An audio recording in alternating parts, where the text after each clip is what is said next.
Փառք մեր Տիրոջը սիրելիներ, Աստվածաշնչում կարդում ենք, մենք պիտի գոհանանք Աստծուց, որ միջև էստեղ բերեց մեզ, միջև էստեղ հասցրեց մեզ։ Այո, երգում էլ նշեցինք, Աստված մեզ պարգևեց գարուն, եւ մենք հիմա, ինչպես որ գարնանը շատ մարդիկ բաղձանքով են սպասել, ես պիտի ասեմ կենթանական բուսական աշխարհն էլ գարնանը սպասում է իհարկե։ Մենք էլ նման կերպ սպասում ենք այն երանելի օրվան, որ պիտի հայտնվենք իրական գարնան մեջ, այսինքն երկնքում։ Եվ թող Աստված այս հույսը մեր մեջ գնալով ավելի ու ավելի աճեցնի։ Այսօր ես ուզում եմ սկզբում աղոթքից առաջ լսենք մի երկրպագության տարբերության մասին եւ մի փոքր մտածենք սրա շուրջ։ Հին ուխտի երկրպագողը, Աստծուն հին ուխտում երկրպագողը եւ նոր կտակարանյան ժամանակներում Աստծուն երկրպագողը ինչպիսի տարբերություն ունեն եւ նայենք տեսնենք արդյոք կա առավելություն նոր կտակարանյան երկրպագողի եւ հին կտակարանում Աստծուն երկրպագողի միջև։ Մենք Եբրայեցիս թղթում կարդում ենք 8-րդ գլխում Պողոս առաքյալը այս տարբերության մասին խոսում է։ Բայց նախ ուզում եմ, որ սկզբում մենք իմանանք հետևյալը, սիրելիներ, որ այն պաշտամունքային, դետալային ընկալումները, որ նկարագրված է հին ուխտում, մենք միայն կարդում անցնում ենք կարծես, բայց մի հատ կուզեմ, որպեսզի չասեմ երևակայենք, բայց մտովի տեղափոխվենք մի հատ հին ուխտի ժամանակներում փորձենք հասկանալ, թե ինչպես էր այդ երկրպագությունը տեղի ունենում։ Առաքյալն ասում է, որովհետև ամեն քահանայապետ ընծաներ եւ պատարակներ մատուցանելու համար է կարգվում, եւ Եբրայեցիս թղթի մյուս տեղերում առաքյալը ներկայացնում է, որ շարունակաբար զոհեր էր կատարվում Աստծո առջև, որ օրենքը պահանջում էր։ Հիմա պատկերացրեք, եւ սպասավորին հին կտակարանի եւ սպասավորությունը ընդունողին։ Քահանայի մոտ էին տանում իրենց գառները, իրենց զոհերը, խոստովանում էին իրենց մեղքերը, ձեռքները դնում էին զոհացուի վրա, այնուհետև երբ արյունը հոսում էր, այս անձնավորությունը թողություն ստացած իր խշմտանքի մեջ հանգիստ առած գնում էր իր վրանը կամ իր տունը։ Հիմա պատկերացրեք, որ Իսրայելում ինչքան մարդիկ կան։ Ողջ ժողովուրդը պարտավորված էր ուղղակիորեն, թե տոների հետ կապված, եւ թե իրենց անձնական հանցանքների դեպքում թողություն ստանալու համար գնար անպայման խորան կամ տաճար թեկուզ։ Եվ մեկ որ կարդում ենք այդ խեղճ քահանաները ինչքան գար պիտի մորթեին։ Եվ անընդհատ մորթ։ Էլ չեմ ասում այդ մորթի մանրամասնությունները, որ փորոտիկ, հանել, վառել, ծուխ եւ այլն, չէ՞։ Ինչ մի հատ տեսարան է, ինչ մի հատ հաճելի տեսարան, բոլորովին այնտեղ ոչ մի հաճելի տեսարան չկա, սիրելիներ։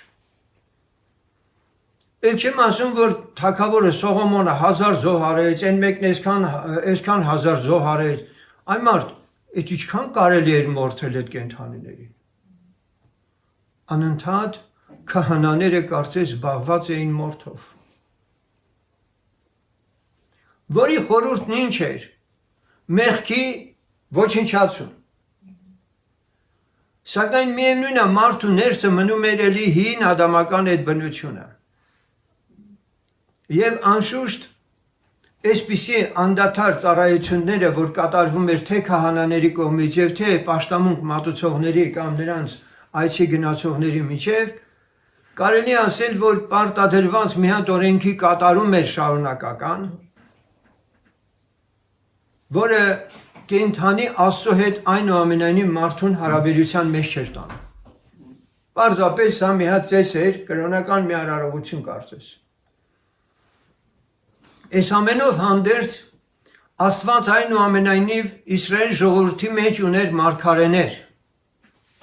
Եվ Աստված այս մարգարեների միջոցով միջնորդված կերպով իր կամքը հաղորդում էր Իսրայելին։ Հետագայում նաև ունեցան թագավորներ։ Եվ այսպես Իսրայելը առաջնորդվում էր քահանաներով, մարգարեներով և թագավորներով։ Եվ այդ ամբողջ 5 դագարանյան պաշտամունքը, ինչպես կարդում ենք, որովհետև ամեն քահանայապետ ընծաներ և պատարագներ մատուցելու համար է կարգվում, ուստի սրան էլ պետք էր, որ մի բան ունենա մատուցելու, Տեր Հիսուս Քրիստոսի մասին է խոսքը, որովհետև եթե երկրի վրա լիներ, քահանա չէր լինի, քանի որ կենում էին դեռ նրանք, որ օրենքի պես պատարագ էին մատուցում։ Այլ կերպ ասած, պետք է, որ այդ ամբողջ շարքը 5 դագարանյան պաշտամունքի էջը պիտի փակվեր, որպեսզի մեր նոր քահանայապետը իրականում այդ ծառայությունը սկսեր մատուցել, որոնք երկնավոր բաների օրինակովը և շուքովն էին ծառայում,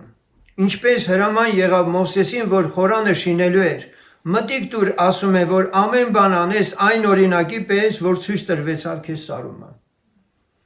Պարզվում է, որ ընդամենը այդ երկրպագության ընթացքը 5 դագարան օրինակն էր երկնավորների։ Օրինակ չի նշանակում նույնը։ Երկնքում մենք նման պաշտամունքներ չենք տեսնում, բայց կա, երկնքում էլ չէ կա պաշտամունք։ Մտիկ տուր ասում է, որ ամեն բան անես այն օրինակի պես, որ ցույց տրվեցավ քեզ սարումը։ Եվ հիմա ուշադիր լսենք 6-րդ խոսքը Եբրայեցի 8-րդ գլխի։ Բայց հիմա Հիսուսն ավելի ազնիվ պաշտամունքի հասավ, որքան որ ինքն ավելի լավ ուխտի միջնորդ է, որ ավելի ազնիվ խոստմունքների վրա օրինադրվեցավ։ Եկեք ուշադրություն դարձնենք այս համարներին մի հատ։ Այս համարի մեջ տեսեք քանի անգամ ավելի բառը օգտագործված։ Ավելի ազնիվ պաշտամունք։ Պատկերացրիք, չէ՞։ Ավելի ազնիվ պաշտամունք։ Ավելի լավ ուխտի միջնորդ և ավելի ազնիվ խոստմունքների վրա օրինադրվեցավ։ Ուրեմն համեմատում է Պողոս առաքյալը նոր կտակարանյան հավատացյալի իր աստվածպաշտությունը, Աստծուն երկրպագելը, մենք կարդում ենք, որ ավելի ազնիվ պաշտամունք է։ Ավելի ազնիվ պաշտամունք կարող ենք ասել, որ ավելի մաքուր, ավելի աստվածահաճո, անկաշար, ազնվությունը իր մեջ պարունակում է պարզություն, չէ, անկաշար։ Բայց մենք այնտեղ տեսնում ենք քահանաները բազմաթիվ կաշառքներով եւ այլն, նույնիսկ մարգարեները առանց փողի չէին մարգարեանում, նույնիսկ դուրը խորանի տաճարի բացողը առանց փողի չէր բացում։ Հիմա Տեր Հիսուս Քրիստոսը ավելի ազնիվ պաշտամունք է, ավելի ազնիվ պաշտամունքի կարգ է դրել։ Եվ ինքը հանդիսանում է ավելի լավ ուխտի միջնորդ։ Այսպիսով նոր կտակարանյան ուխտը, որ մենք Հիսուս Քրիստոսով Հայր Աստծո հետ ունենք, սա ավելի լավ ուխտ է, քան այն ուխտը։ Ինչի՞, որովհետև այն ուխտը երկինք չէր տանում։ Այն ուխտը ուր էր տանում, Քանան էր տանում։ Երկրավոր, նյութական, երկիր, բարեկեցություն եւ խոստմունքները գերազանցապես վերաբերում էր երկրին։ Օրենքն ասում էր, այս բաները, որ դու կատարես, այս բաները, որ պահես, օրհնյալ կլինես դաշտումը, տանը եւ այլն, հիշում եք, չէ՞։ Սա էր ուխտը։ Եվ 5 դագարանում այդպիսի արտահայտություն չկար, ապաշխարեցեք, որ մոտեցել է երկնքի արքայությունը։ Սա չի հնչել այն ժամանակ։ Հետևաբար երկնքի արքայությունը ինչ էր, հեռու էր դեռևս երկրից։ Եվ վերջապես մենք կարդում ենք, որ ավելի ազնիվ խոստմունքների վրա օրինադրվեցավ Տերը։ Ինչ խոստմունքներ է ինքը մեզի տվել։ Խոստմունքի առաջին գրավը մենք տեսնում ենք Սուրբ Հոգին, որ ուղարկել է, ասել է, արել է մեր մեջ է այսօր, Փառք Տիրոջը։ Բայց նաև մենք ունենք ժառանգություն երկնքում։ Եվ Տերը մեզ ասում է, որ ժամանակը կարճ է այս երկրի կերպարանքն անցնելու վրա է, եւ մենք պետք է ինչ անենք, մտածենք մեր հիմնական հավիտենական բնակարանները տեղափոխվելու մասին, որովհետև մեզ համար այնտեղ բաներ կան։ Մեզ համար այնտեղ բաներ կան պատրաստված, խոստմունքներ ունենք այնտեղ։ Մենք ժառանգություն ունենք ստանալու, ավելին, մեզ համար այնտեղ մեծ խնջույք պիտի լինի, որպես հարսանիքի խնջույք, որտեղ հարսը պետք է փեսայի կողքին լինի։ Ամեն, փառք Տիրոջ սրա համար։ Եվ ուրեմն սիրելիներ, մենք այսօր երանելի ժամանակներ ենք ապրում, եւ ի տարբերություն հին կտակարանյան այդ բազմաչարչար օրենքի կատարման պարտադրված երկրպագության շարքերից Հիսուսը նաև դրանից մեզ ազատեց։ Փառք Տիրոջը։ Եվ մեզ ընդհանրեն ասում է, որ մեզանից ոչ զոհ է ուզում, ոչ էլ պատարակ է ուզում, այլ այն զոհը, որ Աստված արդեն արել է իր որդով խաչի վրա։ Մենք շարունակաբար Հիսուս Քրիստոսի արյան արժանիքներով կարող ենք մուտք գործել երկնային խորան։ Իր շնորհած աթոռին ներկայանալ, աղոտ խնդրված մատուցել իրեն, իսլամիստ պատրաստ է մեզի լսելու, որովհետև մենք որդեգրվածներ ես, այլևս մեղքի պատարակի կարիք չունենք, որ հին կտականյան մարդկանց պես անենք։ Մեր համար, մեր զադիկը, մեր համար մորթվել է Տեր Հիսուսը, նա մեր պատարակն է, նա մեր քավությունն է, եւ հիմա քեզ ազատորեն հնարավորություն է տրված մտնել երկնային խորան հավատքով եւ Աստծուն պաշտել ոչ թե երկրավոր կյանքի, երկրավոր ընթացքի համար, այլ բուն երկնքի վերի բաները խորհելով, վերի բաների մեջ տեղափոխվելու ներքին մեծ հավատով եւ հույսով։ Թող Աստծո անունը փառավորվի։ Աղոթքով գամ։ Սիրելիներ, շարունակենք մեր խոսքը, որ վերաբերում է ազնիվ պաշտամունքին, ավելի ազնիվ պաշտամունք։ Ավելի ազնիվ պաշտամունք, որը Աստծուն հաճելի է, եւ գրվածն ասում է, որ այլ կերպ անհնար էր, որպեսզի մարդը կարողանար ճշմարտապես գար այն հանգրվանին, որում արդեն ամբողջովին պետք է Աստծուն լիարժեք ճաշակեր, ճանաչեր ու պաշտեր, պետք է օրինակներ լինեին։ Եվ օրինակները դա մենք քիչ առաջ լսեցինք հին ուխտներ։ Եբրայեցից 9-րդ գլխի 23-րդ խոսքից մենք այսպես ենք լսում. Արդհարկավոր էր, որ երկնքումը եղած բաների օրինակներն այսպիսի բաներով սրբվի։ Բայց բուն երկնավորները նրանից ավելի ազնիվ պատարակներով։ Մենք այստեղ դարձյալ լսում ենք բուն երկնավոր բաներին հաղորդ լինելու համար գար արյուն պետք չի։ Դա օրինակ էր, բայց դրանով Աստված ուզում էր ասել, որ կգա ժամանակը, որ ես իմ ամեն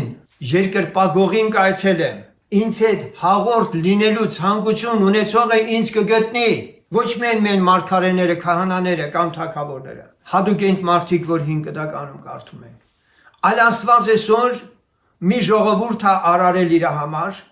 վերստին ծնունդով, իր սուրբ հոգով, այսօր եկել է մարդու մեջ եւ ասում է՝ «Ո մարդ, որտեղ ուզում ես եղիր»։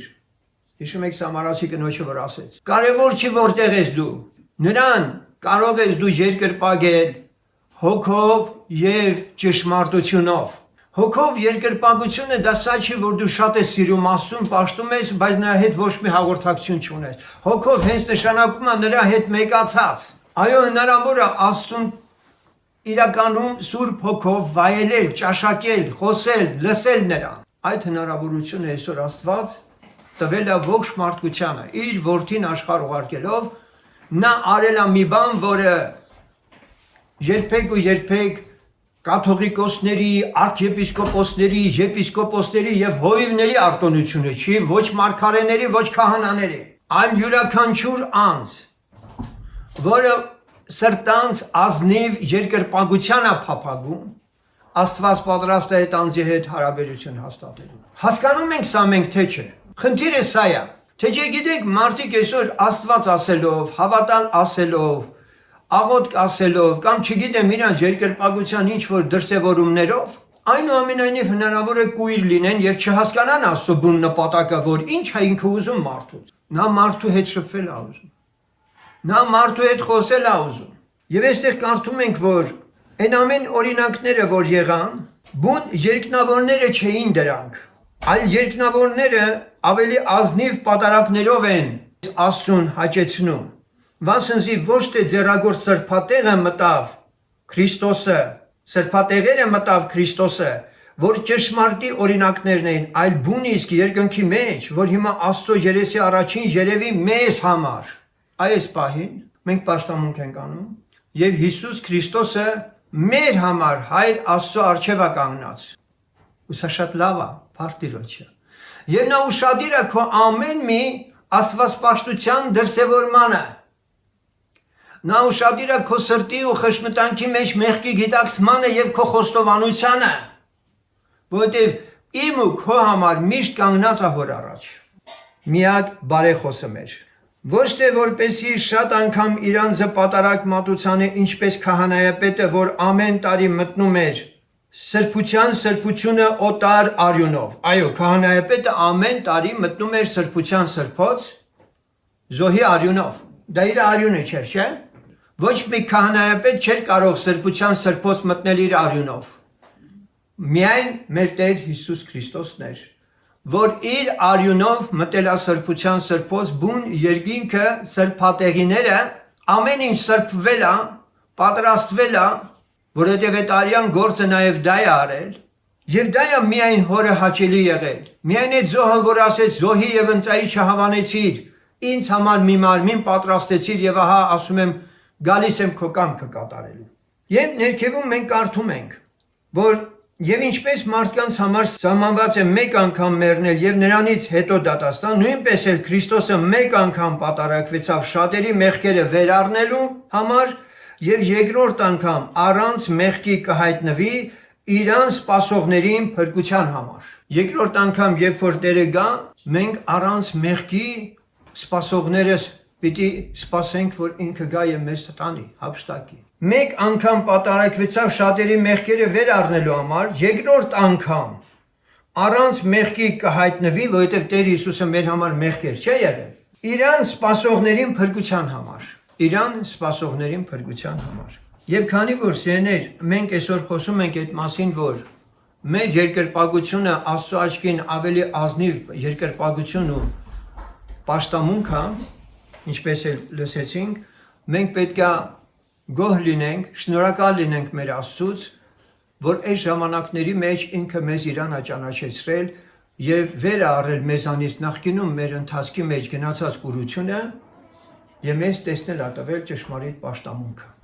Ես խոսքի սկզբում նշեցի, որ 5 դագարանում այդ ավետիսը չկար, ապաշխարեցեք, որ մոտեցել է երկնքի արքայությունը։ Նոր գդագարանը սկսվում է այդ հրավերներով։ Երկնքի արքայությունը մոտեցել է, բայց եկեք մի ճշմարտություն էլ բացահայտենք մեր համար։ Շատերի համար դա ոչ մի բան չի ասում։ Ինչ նշանակում երկնքի արքայությունը մոտեցել է։ Մոտեցել է ում, մոտեցել է ինչին։ Երկնքի արքայությունը մոտեցել է երկրին։ Երկնքի արքայությունը մոտեցել է ամեն մի մարդուն, երկրի վրա ապրող ամեն մի մարդուն մոտեցել է։ Բայց կա սրա երկրորդ հատվածը։ Եթե երկնքի արքայությունը մոտեցել է, սա չի նշանակում, որ մեխանիկորեն դու երկնքի արքայություն ես մտնում արդեն։ Աստված ասել է, դռները բացել եմ, եկեք ինչքան կարաք մտեք։ Աստծո խոսքն ասում է, որ ես էլ պիտի մոտենամ երկնքի արքայությանը։ Եթե ես ձեռքերս ցալած նստած եմ եւ միայն այդ հրաշալի լուրը լսում եմ, բայց ջանք չեմ անում մոտենալու երկնքի արքայությանը, այդ երկնքի արքայությունը էլի ինձանից հեռու է լինելու։ Դրա համար Տերը ինչ ասում, եկեք ինձի։ Այսինքն երկնքի արքայությունը մոտեցել է, բայց քեզ էլ ասում է արի, մոտեցի։ Նա զորով, ստիպողաբար ոչ մեկի տուն չի մտնում, ոչ մեկի սիրտ այդ երկնքի արքայությունը զորով չի գալի։ Նա գալիս է ու կանգ առնում մարդու առջև, ընտրություն է դնում եւ ասում. մոտեցիր, բաց արա սիրտդ եւ այլն, դու անելիք ունես։ Այս հրավերին դու պիտի պատասխանես։ Եվ եթե որևէ մեկը ասում է, որ ես մոտեցել եմ երկնքի արքայությանը, ապա սերներ եկեք պարզ ճշմարտություն ասենք, դա ապացույցներ ունի։ Դա մենակ շուրթերի խոսք չի, որ ասես ես մոտեցել եմ երկնքի արքայությանը։ Դա ապացույցներ ունի։ Իսկ ո՞րն է այդ ապացույցը։ Շատերը հնարավոր է մտածեն, որ ես ապաշխարել եմ, ես վերստին ծնվել եմ, ջրով մկրտվել եմ, Սուրբ Հոգով մկրտվել եմ, Շատ լավ է, հրաշալի է։ Այս բոլորը հնարավոր են կոչվեն երկնքի արքայությանը մոտեցած լինելը։ Ինչպես Հակոբոսն ասում է, մոտեցեք Աստծուն եւ նա կմոտենա ձեզ։ Եվ Աստծուն մոտենալու համար Պետրոս Սարաքյանն ասեց ինչ է պետք անել։ Ապաշխարել, մկրտվել Հիսուսի անունով մեղքերի թողության համար, Սուրբ Հոգու պարգևը առնել։ Ուրեմն եթե մենք ասում ենք մոտեցել ենք երկնքի արքայությանը, մենք պետք է նաև այդ ապացույցն ունենանք, որ Տերը ինքը ասեց, երկնքի արքայությունը ուտելիք հմելիք չի, ինչպես այն արդարություն է, խաղաղություն է, ուրախություն է Սուրբ Հոգով։ Սրանք ապացույցներ են, որ դու քո ներսում արդեն այդ արքայությունը կրում ես, որ Տերն ասեց դրսևանց մի փնտրեք, այլ նա ձեր մեջ է, ձեր ներսի դինը։ Հետևաբար քո կյանքը ինչ պիտի լինի, արդարության կյանք, խաղաղ պիտի լինես, խաղաղության կյանք եւ ուրախ պիտի լինես միշտ, որ Սուրբ Գիրքն ասում է ուրախ եղեք, դարձյալ կսեմ ուրախ եղեք։ Եվ հիմա սիրելիներ, քանի որ մենք արդեն շատերս, այո, համարձակվում ենք ասել, որ ունենք երկնքի արքայության հատկանիշները Սուրբ Հոգով մեր մեջ, կարիքն ունենք այդ արքայությունը մեր մեջ արդեն ճանաչելու։ Կարիքն ունենք ավելի խորը ճանաչելու եւ հասկանալու, թե իրականում ինչ ենք կրում մենք մեր մեջ։ Եվ քանի որ սիրելիներ, շատերը ապացույցներ են ուզում մեր հավատքի, ես վստահ եմ, որ շատ եղբայրներ, քույրեր իրենց աշխատանքի տեղերը, իրենց հարևանների մեջ աղ ու լույս լինելով, իրենց բարի գործերով, հայտնի լինելով, տարբերվելով այս աշխարհից, վկայություններ առնում են աշխարհից, որ դու մեր նման չես, որ դու հանգիստ ես, դու չես տրտնջում, չես բամբասում, մարդիկ դա տեսնում են, նկատում են դա, հասկանում եք սերներ, որովհետև այս քրիստոնյան Աստծո երկյուղով է ինքը իրան այս աշխարհի մեջ բոլոր հարաբերություններում դրսևոր։ Ես հիմա ուզում եմ, որպեսզի գաղտնիքը ձեզ բացահայտեմ, Սուրբի, կատարյալի, մեղքի մեջ չընկնողի, Աստծո առաջին հաճելի հավատքի կյանքն ապրող Քրիստոսի աշակերտի օրինակն եմ ուզում ձեզ ցույց տալ, թե պատճառը որն է, որ ինքը խեղճատակների հետ չի, այդպես ծաղր անողների հետ չի, ամբարիշտների հետ չի ինքը մաքուր է, ինքը սուրբ է, ավելորդ խոսքեր չի օգտագործում, հավաքված է, այսպես ասենք, չէ՞, լուրջ է ինքը, Աստծո երկյուղ ունի, պատճառը որն է գաղտնիքը, ինքն է իրան այդպեսին դարձրել, ինքն է իրան դաստիարակել այդպեսին դարձել, չէ՞ սիրելիներ։ Ես եմ հավատում ինքն էլ, նա էլ է հավատում են մեկն էլ, բայց ինչի մեկի կյանքում սրբության կյանքը հեշտությամբ մատչելի է, իսկ մյուսը տանջվում տարապում է մեղքերի մեջ։ Եբրայեցից 6-րդ գլխի 18-ից 20-ը երբ որ մենք լսենք, մենք կտեսնենք գաղտնիքը որն է, որ այս անձը իր մեջ ունի, իսկ ես որ պարտությունների մեջ եմ դեռ չունեմ։ Դու այստեղ լսում ենք, երկու անփոփոխելի բանով, անոնցմով անկարելի է, որ Աստված սուտ խոսի, հաստատուն մխիթարություն ունենանք։ Մենք որ ապավինեցանք մեր առջևը դրված հույսը բռնելու։ Ուրեմն մենք այստեղ տեսնում ենք անփոփոխելի վիճակ ինչպես կարելի է ձեռք բերել։ Անփոփոխելի, սա նշանակում է մարդը այսօր այսպես չի վաղ այնպես։ Միշտապես նույն կարգավիճակը պահպանած մարդ է։ Բայց ուզում եմ որպեսզի այս համարից բացի մի հատ հետ գնանք 6-րդ գլխի 11-րդ խոսքից լսենք, որ միտքը պարզ լինի, թե որն է այն գաղտնիքը, որ մեկին հաջողվում է ապրել սրբության ու կատարելության մեջ, մյուսին դեռ չէ։ Եվ փափագում ենք, որ ձեզանից ամեն մեկը նույն ջանքը ցույց տա, որ հույսը հաստատ մնա մինչև վերջը։ Առաքյալն ասում է, փափագում ենք ձեզանից ամեն մեկը նույն ջանքը ցույց տա։ Առաջին ինչ է արել այդ անձը։ Ջանք արել, բայց ինչ ջանք արել, որ այն հույսը, որ իր մեջ կա, հաստատ լինի մինչև վերջ, որ հիվանդամիտ չլինիք, այլ նմանող լինիք հավատքով, երկայնամտությունով, խոստմունքները ժառանգողներին, պահանջադրված, հավատք պահել, երկայնամիտ լինել, որպեսզի ինչ անենք, խոստմունքները հաստ։ Այս անձը այդպեսին է, ինքը ջանք անում, փափագում է, որ այդ հույսը իրանից ոչ մեկը չխլի, կարդացել է ավետարանը, կարդում է ավետարանը, որ Տերը պիտի գա, ինքը երկինք պիտի գնա, այդ հույսը ունի ինքը Եվ այդ հույսը պինդ բռնել է, որովհետև երբ որ Աստված խոստմունքը տվավ Աբրահամին, այն պատճառով որ ուրիշ ավելի մեծը չուներ, որ նրանով երթում աներ, իր անձով երթում արավ եւ ասեց. այո, օրհնելով կօրհնեմ քեզ եւ շատացնելով կշատացնեմ քեզ։ Եվ այսպես երկայնամիտ լինելով հասավ խոստմունքին։ Գիտեք ինչ է նշանակում երկայնամիտ լինելով հասավ խոստմունքին։ Երբ որ Աստված ասեց, որ քո երանքից լինողով պետք է օրհնեմ, սրանից հետո 25 տարի անցել էր։ 25 տարի երկայնամիտ լինելով այս մարդը սпасել է այդ հույսը, որ գրված է առանց հույսի, հույսով հավատաց, որ Աստված ասել է, պիտի անի էլ։ Դուք հավատում եք, որ Աստված ձեզ ասել է երկինք պիտի տանի ու դուք գնալու եք երկինք։ Եվ այստեղ կարդում ենք իրավի մարդիկ ավելի մեծով են երթում անում, նրանց բոլոր հակառակության վճիռը բանը հաստատելու համար երթումն է, որով Աստված առավել եւս կամենալով խոստմունքի ժառանգորդներին ցույց տալ իր խորհրդի անփոփոխ լինելը, Աստված ուզում է ցույց տալ, որ իր ասածը ասել է, անելույա, իր խոսքի հետևում կանգնած է ինքը։ Երթումը մեջ բերավ, որ երկու անփոփոխելի բանով, որն է անփոփոխելի բանը։ Երթումը ում միջև է կատարվում, երկու անձի միջով, երկու անձի համար։ Աստված երթվում է, ես էլ պարտավոր եմ ընդունելու այդ երթմունքը իրա, որ իմ համար է։ Աստված ինձ ասել է օրհնելու եմ, ես ընդունել եմ դա, հետևաբար այս երկուսը պիտի անփոփոխելի լինեն։ Աստված չի փոխվում եւ ես էլ չպետք է փոխվեմ, որովհետեւ Տերը որ ասել է,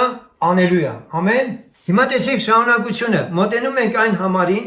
որը մեզ բացահայտում է, թե ինչու անձնավորությունը, որը կարողանում է երկրի վրա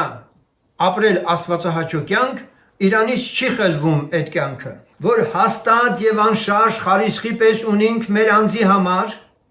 որ եւ մտնում է վարակույրի ներսի կողմն էլ, ուր որ մեզ համար առաջնորդ մտավ Հիսուսը, Մելքիսեդեկի կարգի պես հավիտենական քահանայապետ եղած։ Եվ այսպես ինչ ենք կարդում այստեղ, հաստատուն մխիթարություն ունենանք, մենք որ ապավինեցանք մեր առջևը դրված հույսը բռնելու։ Տիրոջ ասած երթումը, խոսքը, խոստմունքը, մենք հուսացած սպասում ենք, երբ ենք մենք դա ժառանգելու, եւ գրված է, որ հաստատ մեր առջև դրված հույսը բռնելու, այդ հույսը։ Հիմա դուք գիտեք, որ մարդիկ այո շատ բաների նկատմամբ հույս ունենում են։ Հույսի մասին 3 ամիս առաջ խոսել եմ, մի հատ նորից կլսենք։ Սա երկրորդ բաժինն է, որ լրիվ ուրիշ տեսանկյունով ենք լսում։ Այս հույսն այսօր պետք է մենք հասկանանք, թե ինչքան կարևոր է մեզ երկինք տանելու համար։ Այստեղ գրված է, որ հաստատ եւ անշարժ խարիսխի պես ունենք մեր անձի համար։ Ինչը ունենք որպես խարիսխ։ Հույսը։ Այսպիսով մենք իմանում ենք, որ հույսը դա խարիսխ է, խարիսխ։ Գիտենք խարիսխի ինչի համար է։ Նավերը մեծ եւ փոքր խարիսխներ ունեն, չէ՞։ Այսինքն երբ որ իրանք փոթորիկների են հանդիպում եւ այլն, որպիսի այդ փոթորիկը ջարդուփշուր չանի այդ նավը, իրենք խարիսխը ձգում են, որպիսի ինչ որ միտեղում հաստատուն մնա։ Երբ որ այդ ալիքներն անցնեն, հանդարտվեն, իրենք մնան հաստատուն։ Եվ որոշակիորեն որևէ տեղ որ գալիս են, իրենք խարիսխ են գցում, որպիսի հանկարծ հոսանքը ծովի կամ ալիքների նավը հեռու չտանի։ Եվ այսպես սիրելիներ, մենք ուշադրություն դարձնենք, որ հույսը մարդու ներսում, որ մտածում է միշտ երկնքի մասին, դա իր հավատքի խարիսխն է, որովհետև հավատքը հուսացած բաների հաստատությունը եւ չերևեցած բաների ապացույցն է։ Հիմա եթե ես հավատում եմ, որը չեմ կարող ցույց տալ ձեզ ինչին եմ հավատում, ես ասում եմ դա ունեմ, եւ այսօր հույսով սպասում եմ, երբ պետք է դա ինձ հասնի, պատկերացրեք մեկը ձեզ նամակ է ուղարկել եւ ձեզ ասում է, որ գիտեք ինչ կա, այսինչ երկրում ձեզ համար ժառանգություն է թողված։ Ժամանակ է պահանջվում, որ դուք տեղափոխվեք ձեր ժառանգությանը տիրեք, չէ՞։ Բայց այդ ընթացքում դուք ձեր մեջ արդեն մտորումների մեջ եք։ Այդ հույսը գնալով պետք է ինչպես գրված է, գնալով ավելի աճի մեր մեջ։ Եվ այսպես եղներ, հույսը դա խարիսխն է հավատացյալի, որպիսի ինքը նավաբեկություններից ապահով լինի։ Հիշում եք Պողոս առաքյալը այդպիսի խոսքեր է ասում, որ որոշները նավաբեկություն կրեցին։ Այդ բառը օգտագործում է, աշխարհը սիրեցին, արծաթը սիրեցին, իրանց անձերը խոցեցին, նավաբեկություն, դա նշանակում է իրանց հավատքի նամն ինչ եղավ, խորտակվեց։ Բայց այն հավատացյալները, ովքեր իրենց հույսը չեն կապում երկրի վրա եղած ինչ որ բաներից, ես մի հատ բառ ասեմ ձեզ կզարմանաք գուցե, բայց դա ճշմարտություն է։ Տեր Հիսուսի մասին գրված է, որ փորձվեց ամեն փորձություններով, բայց մնաց առանց մեղքի, մեր նման, բայց առանց մեղքի։ Գրված է միտեղ, ասում է եկան, որ իրան հափշտակեն, տանեն, թագավոր անեն, բայց ինքն ասում է առանձնացավ իրանցից։ Գնաց, էլի լերը միտեղ աղոտքի։ Շեներ ինքն իմացավ, որ ֆիզիկապես պիտի գան իրան գողանան։ Դուք պատկերացնում եք ինչ է եղել։ Ինչ որ մի խումբ կար, նստել, խորհրդակցել էին, իրանք իրանց արդեն պարլամենտն էին ստեղծել, իրանց նախարարներն էին ստեղծել, ինչ էին արել, ասին գնանք իրան գողանանք, բերենք, թագավոր հռչակենք, հափշտակել սա է նշանակում, գնանք, հափշտակեն, ասում է երբ որ իմացավ, որ իրան պիտի գան, հափշտակեն, որ թագավոր անեն, ինքը թողեց եւ առանձնացավ։ Հիմա մեր կյանքում էլ Սուրբ Գիրքն ասում է, որ շատերը հափշտակություն են սեպում երկրավոր ինչ որ հաջողությունները, պաշտոն կլինի, փող կլինի, տուն կլինի, ինչ կլինի, ամբողջ ուշադրությունները դարձած դրանց վրա ձերքները ամենտեղ գցում են մենակ իրանցով անեն, սենց ասած։ Բայց Հիսուսը գրված է հափշտակություն չհամարեց, իր անձը Աստծուն հավասար համարելը իջավ իր կամքը կատարելու։ Հիմա այդ անձնավորությունը, որը կատարյալ է, սուրբ է, կարողանում է ապրել Աստծուն հաճելի կյանք, նրան աշխարհը ալիքները գայթակղության, խաբեությունները եւ այլն չի կարողանում սասանել տալ։ Անշարժ խարիսխ ունի իր մեջ, դա երբեք այդ հույսը, այդ ժառանգությունը, որ երկնքում պիտի ունենա, նա չի փոխում ժամանակավոր բաների հետ։ Եվ Պողոս առաքյալը անգամ հույսի մասին խոսելով, գիտեք որ այդ խարիսխը, որ հույս էր քիչ առաջ որ լսեցինք, որ մեր արջև դրած հույսը բռնելու մասին էր խոսում, որ հաստատ եւ անշարժ խարիսխի պես ունենք։ Հաստատ եւ անշարժ խարիսխի պես ունենք։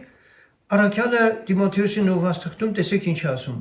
Պողոս Հիսուս Քրիստոսի առաքյալ, մեր փրկիչ Աստծո, Հիսուս Քրիստոսի մեր հույսին հրամանովը։ Հիսուս Քրիստոսը իր համար կոչվում է հույս։ Հույսը անձնավորություն է պարզվում։ Երբ որ մենք հույս ենք ասում, աշխարհային հույսի հետ չենք շփոթում, էլի։ Մեր հույսը Քրիստոսն է։ Նրա անունը նաև հույս է։ Ասում է Աստծո եւ Հիսուս Քրիստոսի, այսինքն մեր հույսի հրամանովը։ Մեր հույսի։ Մենք հուսացած ենք ինչին։ Տեր Հիսուսի հետ երկնքում լինելուն։ Մեր հույսն ինքն է։ Հետևաբար սիրելիներ, առաքյալը զգուշացնում է, որ հանկարծ մեզանից ոչ մեկի ներսի մեջ եղած հույսը Քրիստոսի վրայից չփոխվի։ Նա մեր խարիսխն է։ Թող ոչ ոք քեզ ունայն բաների հուսալ չտա։ Եվ առաքյալն ասում է առաջի Տիմոթեոս 1:19-ում դրան հակառակ ցույց է տալիս որոշների համար մասին ունենալով հավատք եւ բարի խշմտանք, այնա խորդորում է որ ունենանք հավատք եւ բարի խշմտանք, որ մի քանիսը դեն գցելով հավատքումը նավակոծություն քաշեցին։ Նավակոծություն ինչ է դեն գցեցին, հավատն ու բարի խշմտանք։ Եվ հետո Եբրայեցիս 10:23-ում առաքյալն ասում է. «Պինդ բռնենք հույսի դավանությունը անսայթակ, որ հավատարիմ է խոստացողը»։ Նա որ հուսահատական խոսքեր է ասում, նա որ հույսը կորցնում է, նա սայթակած ու շարժված մարդասիրներ։ Գիտեք, աշխարհում այդ խոսքը, որ ասում են հույսը մեռնում է վերջում եւ այլն, այս ցինիկ արտահայտությունները մեր համար չեն։ Ամեն։ Մեր համար հույսը Քրիստոսն է եւ նա երբեք չի մեռնելու։ Նա մեռելներից հարություն արել, այլևս չի մեռնելու։ Նա է մեր հավիտենական կյանքը։ Հետևաբար ինձ ոչ ոք չի կարող երկրի վրա այդ հույսից կտրել։ Եվ Սաղմոս 118:17-ը շատ հրաշալի խոսքեր է ասում։ Սա Տիրոջը հուսացած մարդու խոսքեր են։ Ուշադիր լսեք եւ փորձեք ձեր կյանքի մեջ սա ուղակի դրոշմել ձեր սրտերի մեջ։ Ես չեմ մեռնել, կապրիմ եւ Տիրոջ գործերը կպատմեմ։ Հասկանալի է։ Ամենածանր անհույս վիճակի մեջ, որ աշխարհը անհույս է դա համարում, հավատքի մարդն ասում է ես չեմ մեռնի։ Ես կապրիմ եւ Տիրոջ գործերը կպատմեմ։ Հասկանալի ասեն։ Այսօր մարդիկ ապրել են ուզում իրենց համար, չէ՞։ Բայց ես անձ ուզում եմ Տիրոջը փառավորի։ Ինքը չի մեռնելու, ինքը հավատքով ուզում է մնա կենդանի, Տիրոջը պաշտելու, Տիրոջը փառավորելու համար։ Եվ հիմա ես ուզում եմ բոլորիս քաչ հայտնի Պողոս Առաքյալի վերաբերյալ լսենք։ Մի շատ հետաքրքիր միտք, որը ժամանակ առ ժամանակ ես նորից եմ հիշեցնում, հիմա էլ եմ ասելու դա։ Դա 2 Տիմոթեոս 4:18-ում իր խոսքերն են, որը գրում է բանտից, Տիմոթեոսին է գրում բանտից, եւ տեսեք ինչ խոսքեր է գրում ինքը։ Եվ կփրկե ինձ Տերն ամեն չար բանից, եւ կազատե, կհասցնե իր երկնային արքայությանը, որին լինի փառք հավիտյանս հավիտենից ամեն։ Տեսեք Պողոս Առաքյալի խոսքերը։ Մեկը որ բանտում լիներ, հիվանդներ, նեղության մեջ, սոված, մերկության եւ այլն, կասեր իրան չարիք է պատել։ Ճիշտ է։ Չարիք է պատել իրան։ Բայց Պողոս Առաքյալը տեսեք ինչ է ասում։ Եվ կփրկե ինձ Տերն ամեն չար բանից։ Այն մարդ, այս մարդը բանտում է գտնվում։ Բայց դա չարիք չի համարում։ Իսկ ո՞րն է չարիք համարում Պողոս։ Երբևէ այս համարից հետո մտածել եք, արդյոք Պողոսը չար բան ո՞րն է համարում, որ ինքն ասում է. Տերը ինձ ամեն չար բանից կփրկե, կազատե, կհասցնե իր երկնային արքայությանը։ Ուրեմն չար բանից Պողոսն ասում է իրան կփրկի, կազատի չար բանից եւ կհասցնի երկնային արքայությանը, որին լինի փառք հավիտյանս հավիտենից ամեն։ Ես էլ եմ ուզում սա շեշտել։ Մարդուն ծեծում են,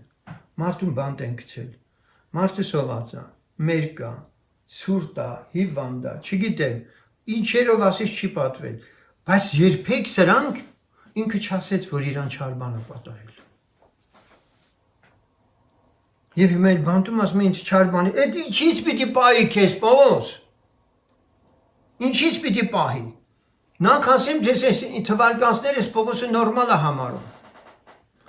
Տարօրինակ բան չի համարում եւ առաքյալները սա շատ լավ ընկալած լինելով ասում է օտար բան մի համարեք այն բորբոքված նեղությունը որ ձեզ փորձելու համար լինում է բայց մարդը օտար ոչ միայն համարում այլ ասում է էսի չարիք է էսի պատիժ է էսի պատո ասեն ստիրել իր հետ չար բան չի պատահել եւ այսպես ես ուզում եմ մի քանի համարներով էլ ձեզ ցույց տալ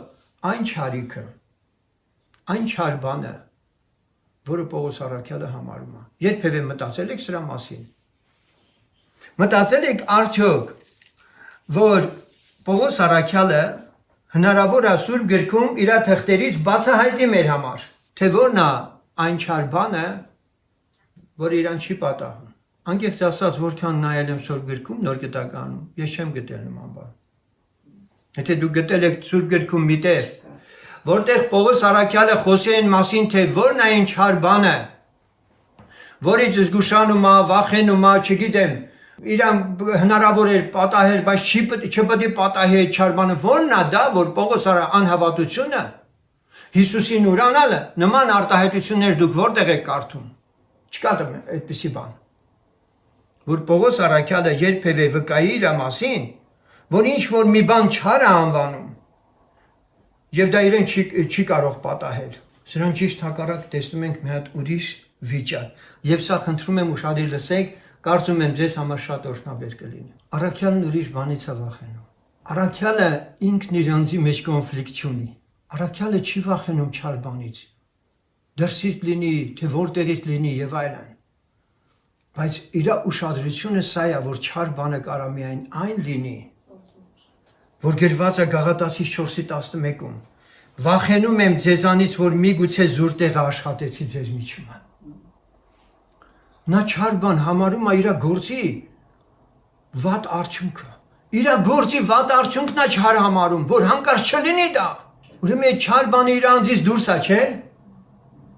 Տեսնում եք սեներ, այս մարդն իր մեջ կոնֆլիկտ չունի, բայց ինքը ամբողջ սրտով Աստծուն հանձնված լինելով,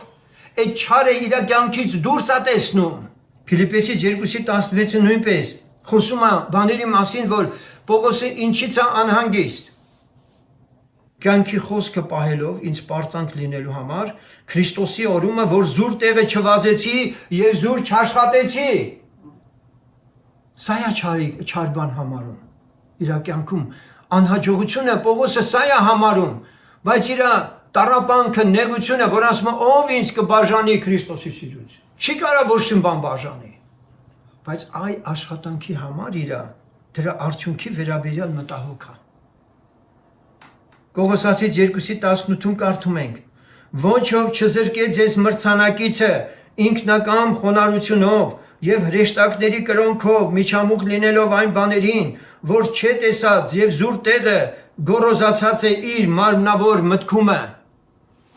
Հաստատ Պողոսը որ սա գրում է իրան չի սպառնում, չէ՞։ Ինքը որ գրում է որ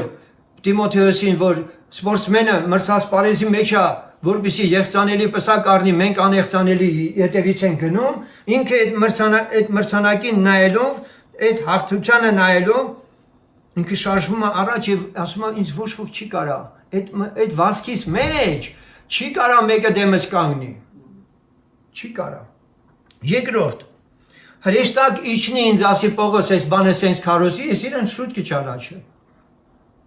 Դուք հասկանում եք սա ինչ է նշանակում։ Սատանան իրան նոր կրոնով չի կարա գայթակղի։ Վարդապետության ծռելով հրեշտակ չի կարա իջնի Պողոսին ուրիշ բան այդպես մատուցի։ Վերջապես ասում է գոռոզացած իր մարմնավոր մտքումը զուր տեղը։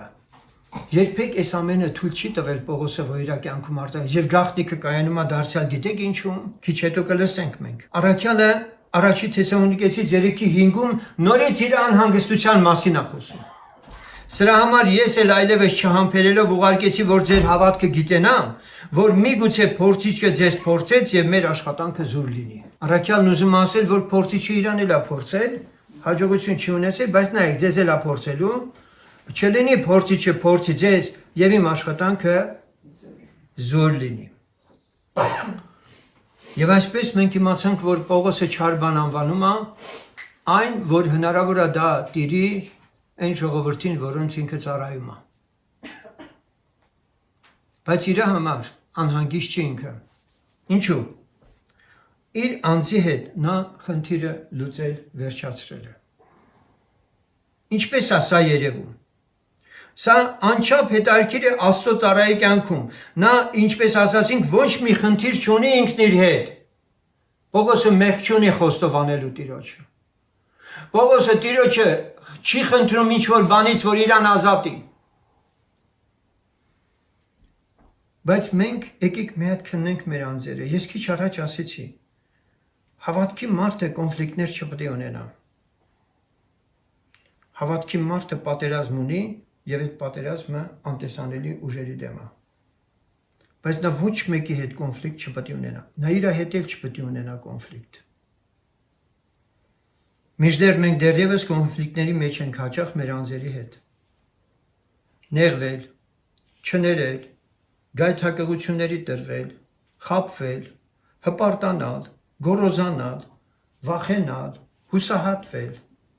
Սրանք չար բաներ են, թե չէ։ Այսպիսի բաներ, եթե հավատացյալին տիրել է, Պողոսն ասում է, որ կհասցնի ինձ միջև երկինք, այս մարդը միջև սրանցից չազատվի, ոնց կհասնի երկինք։ Ուրեմն, դեռ մենք մեր անձերի հետ կոնֆլիկտ ունենք, դրանցից ազատ չենք, որ Պողոսն ասում է չար բանի չի պատահի։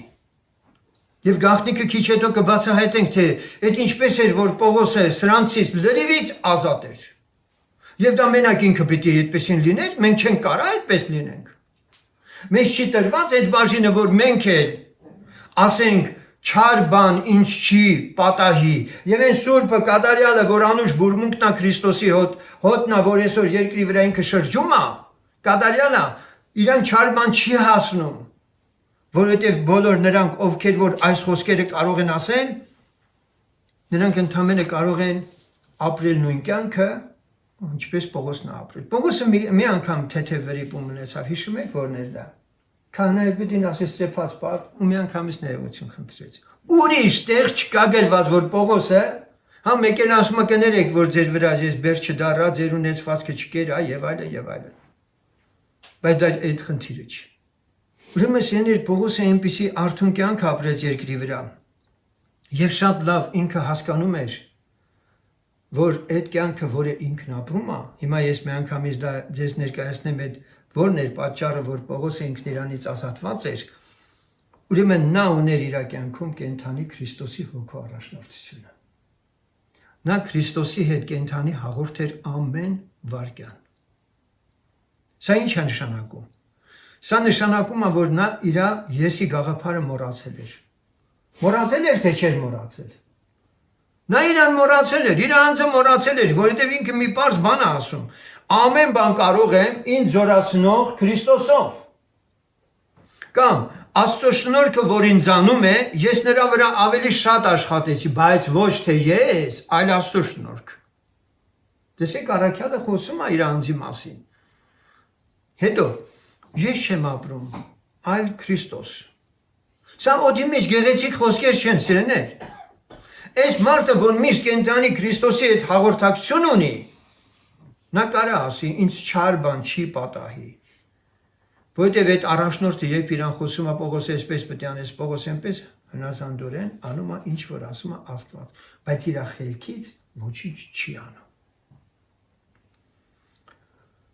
Ուրեմն սերներ, սրանք պետք է մեր կյանքում հրամայական դառնան։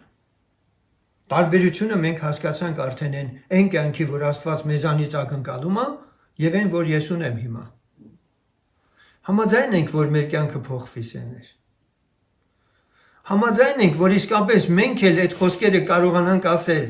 ինձ չար բան չի պատահելու։ Տերը ինձ կփրկի, ամեն չար բանից կփրկի, կազատի, կհասցնի մինչև իր երկնքի արքայություն։ Աստված մեզանից ուզում է տեսնել մեր անձերի եւ դիմացիների եւ առհասարակ աշխարհի հետ ունեցած կոնֆլիկտներից ազատ։ Երբևէ մտովի փորձում ես պատկերացնել քեզ այդ վիճակում։ Ես մի առիթով տարիներ առաջ եմ ասել. հավատքով տեսեք այն սուրբը, որ ուզում եք լինել։ Լսում եք ինչ ասեցի։ Հավատքի աչքերով տեսեք այն սուրբը, որին դուք ուզում եք նմանվեք։ Ես չեմ ասում ներշնչեք ձեզ։ Հավատքով տեսեք այդ անձին եւ գնալով նմանվեք։ Աստված այսօր թողորտնի սերներ, որ մենք գալով Տիրոջ առաջ մեր սրտերը բերենք խոստովանությամբ իր առաջ։ Եվ ասենք Տեր Աստված, մենք դեր ոնց որ թե այս աշխարհում առնել տալու հարցեր ունենք, կոնֆլիկտներ ունենք,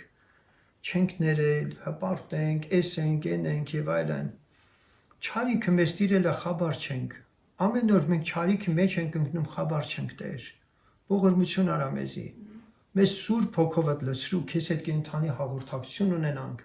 որ կարողանանք այս հաղթական կյանքն ապրել եւ այլևս ոչ թե մտածենք մեր անձերի չարի չդիպչելու մասին, այլ ճիշտ հակառակը, մենք մեզանից դուրս եղող իրականության մեջ Աստծուն հաճելի գործերի մեջ գնանք, մեր նպատակը դա դառնա արդեն։ Եվ ոչ թե տարիները անցնում են հավատացյալի կյանքում, բայց դեռևս ինքը պրիմիտիվ, էլեմենտար խնդիրներից չի ազատագրված։ Եկեք աղոթքով գանք Տիրոջ առաջ եւ հենց այլ խնդրենք։ Միաժամանակ չմոռանանք մի կարևոր բան, անկախ դրանից ինչքան է սպառվում, եւ նույնիսկ այսօր։ Հույսը պինդ բռնի։ Տերը քեզ կարող է փոխել, Տերը քեզ կարող է նորոգել։ Եվ այդ հույսը քո կյանքիդ, քո նավիդ, քո հավատքիդ նավի խարիսխն է, ձերքից մի տուր ու ոչ մեկը թող քեզ չփնովի, նույնիսկ քո պարտությունները տեսնելով քո երեսին չգա անգամ։ Նորից պինդ բռնի այդ խարիսխը, այդ հույսը, թող Տերը փառավորվի, ամեն։ Աղոթքով գանք Տիրոջ առաջ։